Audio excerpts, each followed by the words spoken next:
Hello বন্ধুগণ, আমি সাধনা সম্পূর্ণ নতুন একটা ঝাঁকানাকা রেসিপিতে তোমাদের সবাইকে স্বাগত জানাই।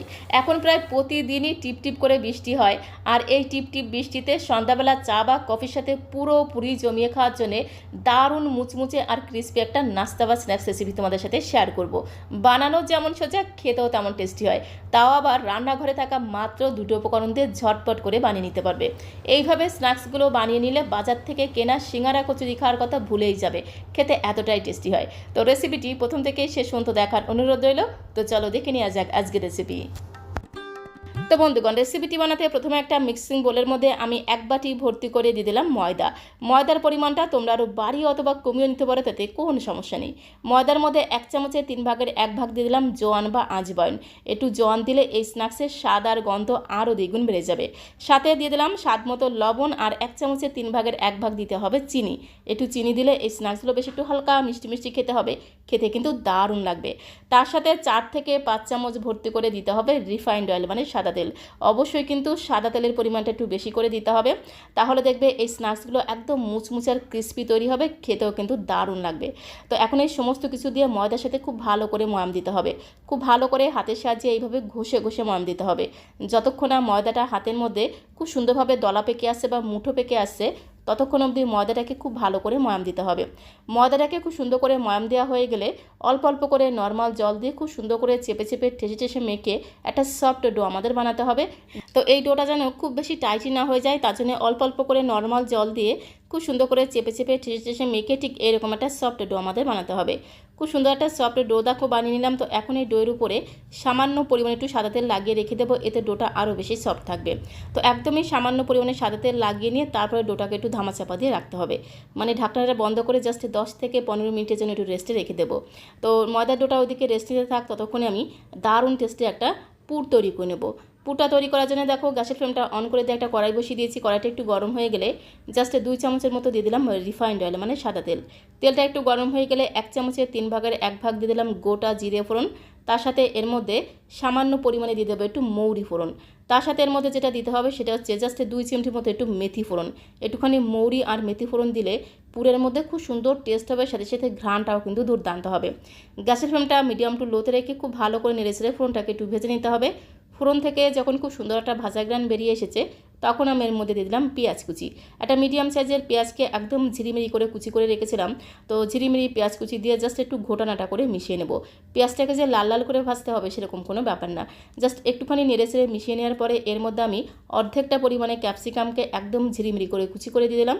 তার সাথে 3 থেকে 4টে কাঁচা লঙ্কাকে ঝিরিমিরি করে কুচি করে দিয়ে দিলাম। ঝালের পরিমাণটা তোমরা যে যেমন ঝাল খেতে পছন্দ করো সে অনুসারে এখানে কাঁচা লঙ্কা কুচিটা অ্যাড করে দেবে। সমস্ত কিছু দিয়ে জাস্ট একটু নেড়ে চেড়ে মিশিয়ে নেওয়া হয়ে গেলে এর মধ্যে আমি প্রায় হাফ ইঞ্চি মতো আদাকে গ্রেট করে দিয়ে দিলাম। তার সাথে আমি এর মধ্যে দেবো 4 থেকে 5 কোয়া রসুন বাটা। রসুনটাকে একদম মিহি করে বেটে দিয়ে দিলাম।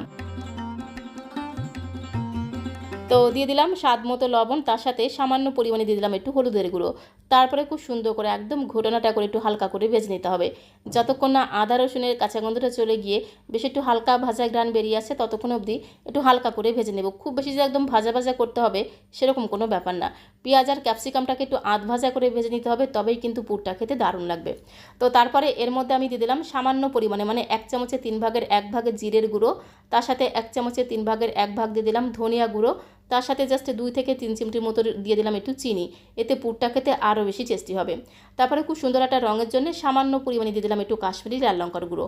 গুঁড়ো মশলাগুলো দিয়ে প্রথমে খুব ভালো করে একটু নেড়ে চেড়ে মিশিয়ে নেব। জাস্ট 10 থেকে 15 সেকেন্ড খুব ভালো করে গুঁড়ো মশলাগুলোকে একটু মেশানো হয়ে গেলে এর মধ্যে আমি দিয়ে দেবো সেদ্ধ আলু। একটা বড় সাইজের আলুকে আগে থেকে খুব সুন্দর করে সেদ্ধ করে খোসা ছাড়িয়ে রেখেছিলাম। তো এখন এই সেদ্ধ করা আলুটাকে হাতের সাহায্যে খুব সুন্দর করে একদম ঝাঁকানাকা করে একটু ম্যাশ করে দিতে হবে, যাতে আলুর মধ্যে কোনো রকম বড় দলাভাব না থাকে সেদিকে লক্ষ্য রাখতে হবে। আলুটাকে খুব সুন্দর করে হাতের সাহায্যে দেখো ম্যাশ করে দিলাম। তো তারপরে এর মধ্যে আমি বেশ কিছুটা দিয়ে দিলাম ফ্রেশ ধনেপাতা কুচি। তারপরে এদিক ওদিক জিনিস দিয়ে খুব সুন্দর করে একদম ঘোটানাটা করে পুরটাকে একটু রান্না করে নিতে হবে। খুব বেশি সময় ধরে যে রান্না করতে হবে সেরকম কোনো ব্যাপার না। খুন্তি দিয়ে এভাবে একটু চেপে চেপে আলুগুলোকে ভেঙে দেবো, যাতে আলুর মধ্যে কোনো রকম বড় দলাভাব না থাকে। জাস্ট 2 থেকে 3 মিনিট সময় ধরে আলুর পুরটাকে একটু রান্না করে নেওয়ার পরে নামানোর আগে এর মধ্যে সামান্য পরিমাণে দিয়ে দিলাম একটু শাহি গরম মশলার গুঁড়ো, দিয়ে দিলাম সামান্য পরিমাণে একটু ভাজা মশলার গুঁড়ো। ভাজা মশলা বলতে গোটা জিরে, ধনে, তেজপাতা, শুকনো লঙ্কা একসাথে শুকনো কড়াইতে ভেজে খুব সুন্দর করে গুঁড়ো করে রেখেছিলাম। আর একটু ভাজা মশলা দেওয়ার কারণে আলুর পুরে স্বাদ আর গন্ধ আরও 10 গুণ বেড়ে যাবে। তো সামান্য পরিমাণে একটু গরম মশলার গুঁড়ো তার সাথে একটু ভাজা মশলার গুঁড়ো দিয়ে জাস্ট একটু ঘোটানাটা করে মিশিয়ে নিলেই কিন্তু স্বাদে গন্ধে ভরপুর দারুণ টেস্টি আলুর পুরটা কিন্তু একদমই রেডি হয়ে যাবে। আলুর এই পুরটা খেতে এতটাই টেস্টি হয়, একবার বানিয়ে খেলে এর স্বাদ মুখে লেগে থাকবে। তো এখন এই আলুর পুরটাকে একটা প্লেটের মধ্যে নামিয়ে খুব ভালো করে ঠান্ডা করে নিতে হবে।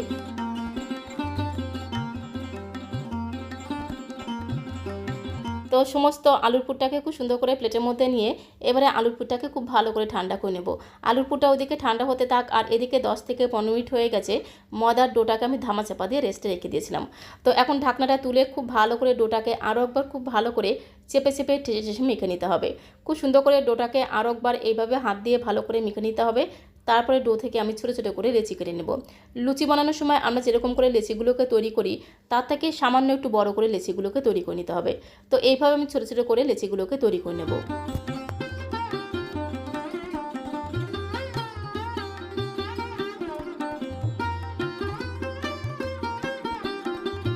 একে একে বেশ অনেকগুলো লেচি দেখো আমি তৈরি করে নিলাম। এবারে এই লেচিগুলোকে দু হাতে তালুতে রেখে খুব সুন্দর করে একদম ঝাঁকানাকা করে একটু এইভাবে গোল করে নিতে হবে। তারপরে হালকা করে প্রেস করে একটু চ্যাপটা করে নেব। আর এইভাবে সাইড থেকে চেপে চেপে একটা বাটি অথবা টুপির মতো শেপ আমাদের তৈরি করে নিতে হবে। পুলি পিঠে বানানোর সময় আমরা যেরকম করে একটা বাটির মতো শেপ তৈরি করি ঠিক সেইভাবে একটা বাটির মতো শেপ আমি তৈরি করে নেব।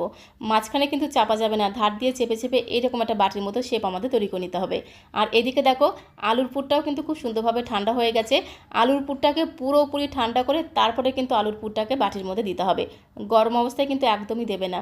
পুরোপুরি ঠান্ডা করে নিয়ে তারপরে পরিমাণ মতো আলুর পুর বাটির মাঝখানে দিয়ে খুব সুন্দর করে সাইড থেকে চেপে চেপে মুখগুলোকে আটকে নিতে হবে, যাতে এর ভেতর থেকে আলুর পুরটা বাইরে বেরিয়ে না আসে। তো তার জন্য খুব ভালো করে এইভাবে চেপে চেপে মুখগুলোকে আটকে নেব।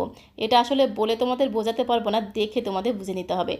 তো এইভাবে খুব সুন্দর করে চেপে চেপে মুখগুলোকে আটকে নেব, যাতে ভেতর থেকে আলুর পুরটা বাইরে বেরিয়ে না আসে। তারপরে দু হাতের তালুতে রেখে একটু হালকা করে প্রেস করে নেব। আর হাতের এই পোর্শনটা দিয়ে এইভাবে একটু হালকা করে প্রেস করে করে ভেতরে যে আলুর পুরটা আছে সেই আলুর পুরটাকে একটু ছড়িয়ে দিতে হবে। এতে কিন্তু স্ন্যাক্সগুলো খেতে আরও বেশি টেস্টি হবে। এরকম হালকা হাতে প্রেস করে করে আলুর পুরটাকে একটু ছড়িয়ে দেবো। দেখো কত সুন্দর দেখতে একটা স্ন্যাক্স বা নাস্তা কিন্তু তৈরি হয়ে গেছে। এইভাবে প্রত্যেকটা নাস্তা আমি তৈরি করে নেব। কোনো রকম বেলাবেলির ঝামেলা ছাড়াই কিন্তু নাস্তাগুলো খুব সহজে বানিয়ে নিতে পারবে আর খেতেও কিন্তু দারুণ টেস্টি হয়। ঠিক একই রকমভাবে আরও একটা নাস্তা আমি তোমাদের তৈরি করে দেখাবো। ঠিক একই রকমভাবে একটা করে লেচি নিতে হবে। তারপরে একটা বাটির মতো শেপ তৈরি করে নিয়ে তার মধ্যে পরিমাণ মতো আলুর পুরটাকে দিয়ে সাইড থেকে খুব সুন্দর করে চেপে চেপে মুখগুলোকে আটকে নিতে হবে, যাতে ভেতর থেকে আলুর পুরটা বাইরে বেরিয়ে না আসে। খুব সুন্দর করে দেখো মুখগুলোকে আটকে নিলাম। তো এইবারে দু হাতের তালুতে রেখে একটু হালকা করে প্রেস করে চ্যাপটা করে নেব। আর হাতের তালুর এই পোর্শনটাকে দিয়ে একটু হালকা করে চেপে চেপে ভেতরে যে আলুর পুরটা আছে সেটাকে একটু ছড়িয়ে দিতে হবে। এতে স্ন্যাক্সগুলো খেতে কিন্তু দারুণ লাগবে। একে একে সবগুলো স্ন্যাক্স দেখো খুব সুন্দর করে আমি তৈরি করে নিয়েছি। কোনো রকম বেলাবেলির ঝামেলা ছাড়াই কিন্তু খুব সহজে স্ন্যাক্সগুলো বানিয়ে নেওয়া যায় আর খেতেও অসাধারণ টেস্টি হয়। তো এখন আমি স্ন্যাক্সগুলোকে ভেজে নেব। তার জন্য দেখো সরাসরি চলে আসলাম কড়াইয়ের কাছে। গ্যাসের ফ্লেমটা অন করে দিয়ে কড়াইতে আমি বেশ কিছুটা দিয়ে দিলাম সাদা তেল। আর এই স্ন্যাক্সগুলো অবশ্যই কিন্তু ডুবো তেলে ভাজতে হবে, তবেই কিন্তু স্ন্যাক্সগুলো দেখবে ফুলে একদম বলের মতো হয়ে যাবে। তেলটাকে খুব বেশি গরম করা লাগবে না। তেলটা যখন একটু উষ্ণ গরম হয়ে যাবে একে একে সবগুলো স্ন্যাক্স আমি গরম তেলের মধ্যে দিয়ে দিলাম। আর তোমরা তেলটাকে দেখেই বুঝতে পারছো তেলটাকে কিন্তু খুব বেশি আমি গরম করিনি। যখন একটু উষ্ণ গরম হয়ে গেছে একে একে সবগুলো স্ন্যাক্স দিয়ে রেখে দিতে হবে। তো তারপরে কড়াইটাকে ধরে খুব সুন্দর করে একটু ঝাঁকানাকা করে দিতে হবে। এতে দেখবে স্ন্যাক্সগুলো খুব সুন্দরভাবে তেলের মধ্যে ডুবে যাবে। 2-3 মিনিট এইভাবে রেখে দিলেই দেখবে অটোমেটিক্যালি স্ন্যাক্সগুলো তেলের উপরে ভাসতে শুরু করবে। গ্যাসের ফ্লেমটা কিন্তু বাড়ানো যাবে না। গ্যাসের ফ্লেমটা মিডিয়াম টু লোতে রেখে স্ন্যাক্সের একটা পিঠি যখন একটু ভাজা হয়ে যাবে তখন উল্টে দিয়ে বাকি পিঠগুলোকে ভেজে নিতে হবে। এপিট ওপিট উল্টে পাল্টে ভাজতে ভাজতে দেখবে স্ন্যাক্সগুলো একদম বলের মতো ফুলতে শুরু করবে। কত সুন্দর দেখো একদম বলের মতো ফুলে উঠেছে।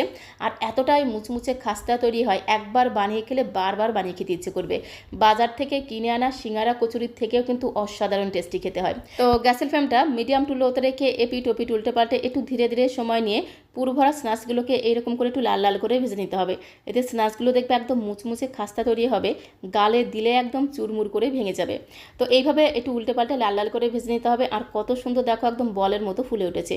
তো এখন এই পুরভরা নাস্তাগুলোকে খুব সুন্দর করে তেল ছেঁকে ছেঁকে একটা প্লেটের মধ্যে আমি তুলে নেব। এখন যেহেতু প্রতিদিনই প্রায় টিপটিপ করে বৃষ্টি পড়ছে, আর এই টিপটিপ করা বৃষ্টির বিকেল বা সন্ধ্যাটা যদি এইরকম মুচমুচে স্ন্যাক্স বা নাস্তা থাকে, তাহলে চা বা কফির আড্ডাটা কিন্তু পুরোপুরি জমে যাবে। আর একবার বানিয়ে খেলে বারবার বানিয়ে খেতে ইচ্ছে করবে। একে একে সবগুলো পুরভরা স্ন্যাক্স দেখো খুব সুন্দর করে লাল লাল করে ভেজে একটা প্লেটের মধ্যে আমি সাজিয়ে নেব। এর সাথে তোমরা যে কোনো চাটনি, ধনেপাতার চাটনি, টমেটো সস যা দিয়েই খাও না কেন, সেটা দিয়ে খেতে কিন্তু দারুণ লাগবে। আর বাড়ির ছোটো থেকে বড় সবাই দেখবে একদম একটা একটা করে সবগুলো খেয়ে নেবে। শেষে গিয়ে কিন্তু নিজেই আর ভাগে পাবে না, সুতরাং একটু বেশি বেশি করেই বানাতে হবে। তো একে একে সবগুলো স্ন্যাক্স দেখো খুব সুন্দর করে ভেজে একটা প্লেটের মধ্যে আমি সাজিয়ে নিলাম। আর এর সাথে থাকে যদি এইরকম লম্বা লম্বা কাঁচা লঙ্কা, তাহলে তো কোনো কথাই নেই। একটি স্ন্যাক্স আমি তোমাদের ভেঙে দেখিয়ে দেবো, তাহলে তোমরা বুঝতে পারবে স্ন্যাক্সগুলো কতটা মুচমুচে আর ক্রিস্পি তৈরি হয়। একটুখানি চাপ দিলেই দেখো কত সুন্দর একদম চুরমুর হয়ে ভেঙে যাচ্ছে। আর এর মধ্যে যেহেতু আলুর পুরভরা আছে, খেতে এতটাই টেস্টি হয়, একবার বানিয়ে খেলে না বারবার বানিয়ে খেতে ইচ্ছে করবে। সাথে থাকে যদি ধনেপাতার চাটনি বা টমেটো সস, তাহলে তো ব্যাপারটা আরও বেশি জমে যাবে। তো আজকের এই নাস্তা বা স্ন্যাক্স রেসিপিটা তোমাদের কাছে কেমন লাগলো অবশ্যই কমেন্ট বক্সে লিখে জানিও। ভালো লাগলে একটা লাইক আর শেয়ার করে দেওয়ার অনুরোধ রইল। আর নতুন বন্ধু হয়ে থাকলে চ্যানেলটিকে সাবস্ক্রাইব করে দিয়ে পাশে থাকার অনুরোধ রইল। তাহলে যখন এরকম সুন্দর সুন্দর নতুন নতুন রেসিপি আপলোড করব, সঙ্গে সঙ্গে নোটিফিকেশন আগে তোমার কাছে পৌঁছে যাবে। রেসিপিটি ভালো লাগলে একবার হলেও বাড়িতে ট্রাই করার অনুরোধ রইল। আশা করি তোমাদের ভীষণ ভীষণ ভালো লাগবে। তো আজকের মতো এই পর্যন্ত, সবাইকে অসংখ্য অসংখ্য ধন্যবাদ।